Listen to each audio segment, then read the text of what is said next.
Hello बच्चों, ये प्रश्न को देखते हैं। तो प्रश्न में दे रखा है, यदि दो अर्ध सेलों में लवण सेतु हटा दिया जाए तो वोल्टेज। तो यहाँ से अगर हम देखें तो चार विकल्प दे रखा है। पहला में दे रखा है गिर कर शून्य हो जाता है, दूसरा दे रखा है परिवर्तित नहीं होता है, तीसरा दे रखा है धीरे धीरे बढ़ता है, चौथा दे रखा है तेजी से बढ़ता है। आइए मुख्य अवधारणा की चर्चा करते हैं। मुख्य अवधारणा, तो प्रश्न में क्या दे रखा है, यदि दो अर्ध सेलों में लवण सेतु हटा दिया जाए। तो लवण सेतु अगर हम देखें तो लवण सेतु हमारा क्या होता है, तो जैसे कि अगर हम देखें तो ये हमारा क्या होता है, तो जैसे ये हमारा कोई विलेन है और इसमें अगर हम देखें तो इसमें हमारे दो इलेक्ट्रोड लगे हुए हैं, एक हमारा इसमें इलेक्ट्रोड लगा हुआ है, एक हमारा इसमें इलेक्ट्रोड, और ये हमारे क्या है, बैटरी से जुड़े हुए हैं। और यहाँ पे अगर हम देखें तो यहाँ पे हमारा क्या और लगा होता है, एक हमारा लवण सेतु यानी कि सॉल्ट ब्रिज होता है। तो ये हमारा क्या है, लवण सेतु। तो लवण सेतु यहाँ पे हमारा क्या करता है, दो अर्ध सेल यहाँ पे जो हमने बनाया है, तो ये हमारा क्या करता है, तो ये हमारा क्या करता है, दोनों अर्ध सेलों को जोड़ता है। और ये अगर हम देखें तो ये हमारे दोनों इलेक्ट्रोड है, ये हमारा धनात्मक इलेक्ट्रोड है, ये हमारा ऋणात्मक इलेक्ट्रोड है, और इसको यहाँ पे बैटरी से हमने जोड़ रखा है। तो यहाँ से हमने क्या देखा, इसको हम बैटरी से जोड़ रखे हैं। यहाँ पे अगर हम देखें तो सॉल्ट ब्रिज अगर हमारे यहाँ पे नहीं होगा, तो यहाँ पे जो हमारा अर्ध सेल है इसमें हमारा विद्युत अपघट्य का विलयन आपस में नहीं जुड़ा रहेगा, जिसकी वजह से हमारा क्या होगा, जो हमारा परिपथ है, तो यहाँ पे हमारा क्या हो जाएगा, जैसे अगर हम देखें तो ये हमारा प्लस है और यहाँ पे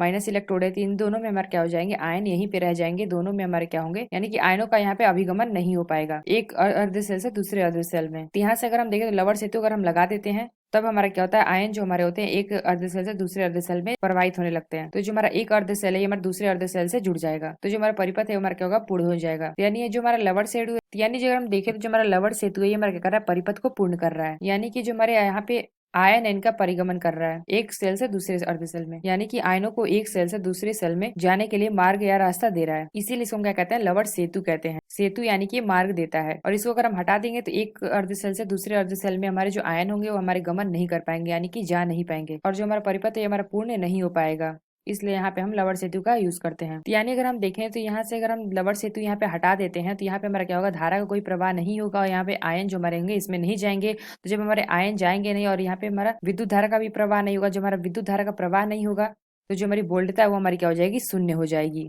जब हमारा यहाँ पे प्रवाह ही नहीं होगा तो यहाँ से हमारी जो वोल्टता है वो हमारी शून्य हो जाएगी। तो हम कह सकते हैं कि जब अर्ध सेलों में हम लवण सेतु हटा देते हैं तो यहाँ पे हमारा क्या होगा, जो वोल्टता है वो हमारी शून्य हो जाएगी। तो जो हमारा लवण सेतु होता है हमारे दोनों अर्ध सेलों को जोड़ के रखता है। जो हमारे क्या होता है, आयन एक दूसरे से में क्या करते हैं, गमन करते हैं। अगर हम लवण सेतु हटा देंगे तो यहाँ पे हमारा गमन रुक जाएगा, और यहाँ पे हम देखें तो हमारा जो वोल्टता है हमारी क्या हो जाएगी, शून्य हो जाएगी, क्योंकि यहाँ पे अगर आयन का गमन नहीं होगा तो हमारी वैद्युत प्रवाह भी नहीं होगा, और हमारी जो परिपथ है हमारी पूर्ण नहीं होगी। यानी हम कह सकते हैं वैद्युत धारा का यहाँ पे प्रवाह नहीं होगा, इसलिए हम कहते हैं वोल्टता इसकी शून्य हो जाएगी। तो पहले अगर हम देखें तो पहला हमें विकल्प क्या दे रखा है, गिर कर शून्य हो जाता है, तो यह विकल्प हमारा सही होगा कि यहाँ पे अगर हम लवण सेतु हटा देंगे तो यहाँ पे हमारा क्या हो जाएगी, जो हमारी वोल्टता है हमारी शून्य हो जाती है, क्योंकि यहाँ पे अगर हम देखें तो आयनों का परिगमन यहाँ पे नहीं होगा। यानी कि ऐसे जो हमारा पहला विकल्प है यह विकल्प हमारा सही होगा। दूसरा क्या दे रखा है, परिवर्तित नहीं होता है, तो यह विकल्प भी हमारा गलत है। यहाँ पे हमारा परिवर्तन आएगा। अगर हम देखें सीधी तरह धीरे धीरे बढ़ता है तो यह विकल्प भी हमारा गलत है। अगर हम डी देगा डी में देखा तेजी से बढ़ेगा तो यह विकल्प भी हमारा गलत है। यानी हम कह सकते हैं जो हमारा पहला विकल्प है यह विकल्प हमारा सही होगा। तो आशा करते हैं आपको समझ में आया होगा। धन्यवाद।